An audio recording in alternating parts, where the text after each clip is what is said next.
mga minamahal na taga Distrito 3. At syempre, alam ko po at ramdam ko na rin po na talagang lahat tayo ay sabik na pong marinig ang tinig ng atin pong pinakahihintay, ang talaga namang minamahal nating ikalawang Pangulo. Muli po mga minamahal ko pong mga taga Distrito 3, ang taus-pusong pasasalamat po sa inyo. Maraming salamat po mga taga Distrito 3. Handang-handa na ba kayo?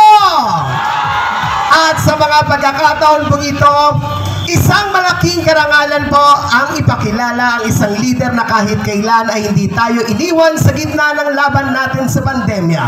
Ang batang galing sa hirap, nagsumikap. Ang batang Maynila, Yorme Isko Moreno Dumagoso.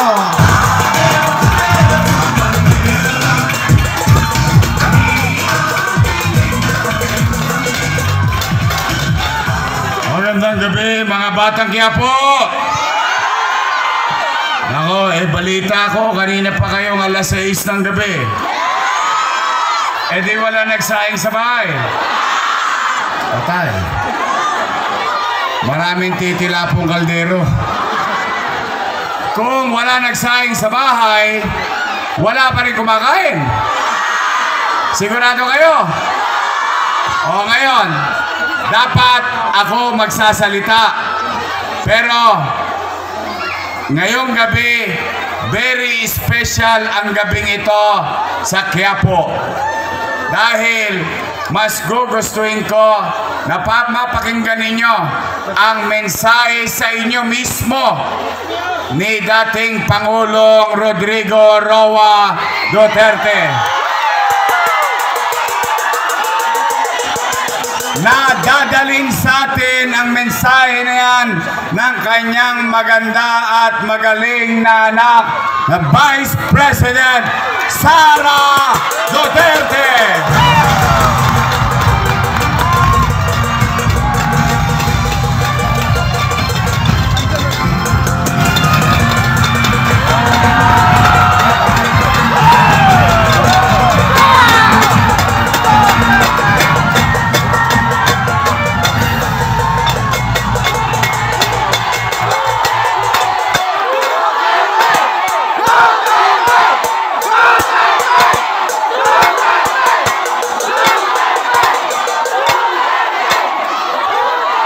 Maraming salamat.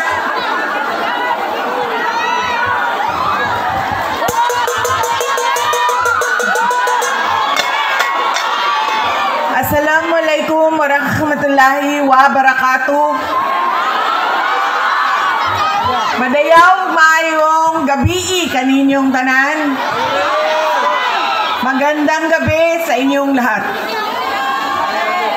Unahin ko po muna ang aking mga pagpapasalamat. Nagpapasalamat tayo sa ating babalik na Mayor Isko Moreno Dumagoso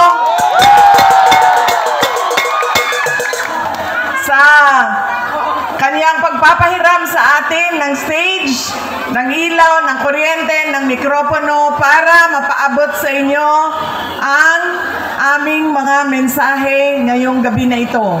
Pangalawang pagpapasalamat ay sa inyong lahat, mga kababayan, dahil marami sa inyo ang hindi pa kumakain, hindi pa nagluto, pero nandito galing pa sa trabaho, pero nandito kayo para makinig sa amin at sa aming mga mensahe para sa bayan. Maraming salamat po sa inyong lahat.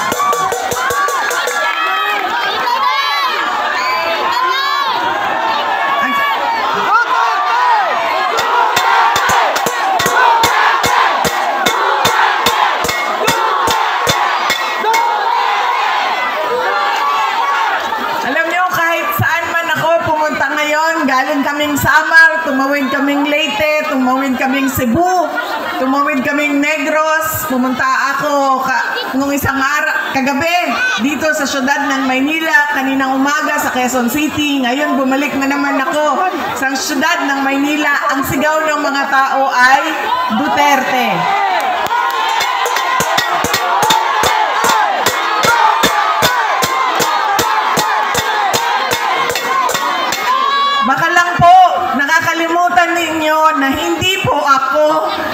kandidato ngayong eleksyon na ito. Pero nandito ako para maglabas ng nararamdaman ng karamihan ng taong bayan sa ating pamahalaan ngayon. Pero tapusin ko po muna ang aking mga pagpapasalamat. Ang sunod po na pagpapasalamat ay mula sa akin, personal, sa inyong lahat, mula sa mga kasamahan ko at sa aming opisina sa tanggapan ng pangalawang Pangulo sa inyong patuloy na suporta at pagtitiwala sa aming lahat. Maraming salamat po sa inyong mga kababayan.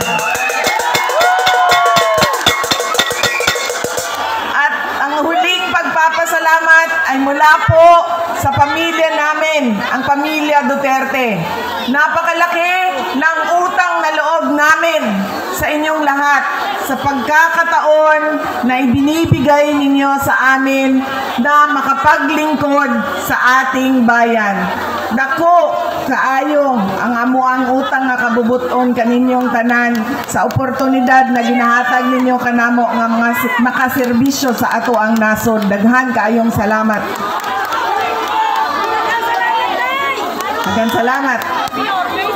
Alam nyo, marami sa ating mga problema ngayon ay dahil sa ugali nating mga Pilipino kung paano tayo pumipili ng leader ng ating mga komunidad at ng ating bayan. Una na ugali ng Pilipino ay kung sino yung nagpapatawa sa kanila, sumasayaw, kumakanta, na-entertain sila, ay yun ang naaalala nila pag-upo nila doon sa presinto, sa voting precinct natin. Hindi na natin tinatanong, ano ba ang pangako ng tao na ito nung siya ay tumayo sa entablado para mangampanya. Tinupad ba niya ang kanyang pangako? Yan ang ugali natin. Maganda sa paningin, sumasayaw, na-entertain ako, naaaliw ako sa kanya, iboboto ko siya. Hindi na natin tinanong, noong ba ikaw ay nangako na 20 pesos ang kilo ng bigas ay tinupad mo ba?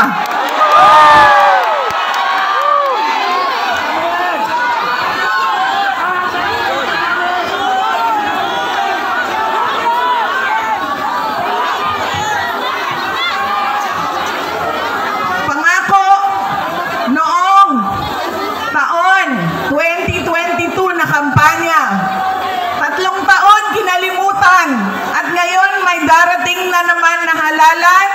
Meron na naman tayong kuno 20 pesos na bigas doon sa Visayas. Na para bang nakalimutan na ang Luzon at Mindanao dahil hinahabol ang boto ng Visayas. Yan ang ugali natin. Hindi na natin tinatanong, nung tumayo ka ba, binigay mo ba yung pangako mo? Wala. Pangalawang ugali ng mga Pilipino sa pagpili ng kanilang mga leader.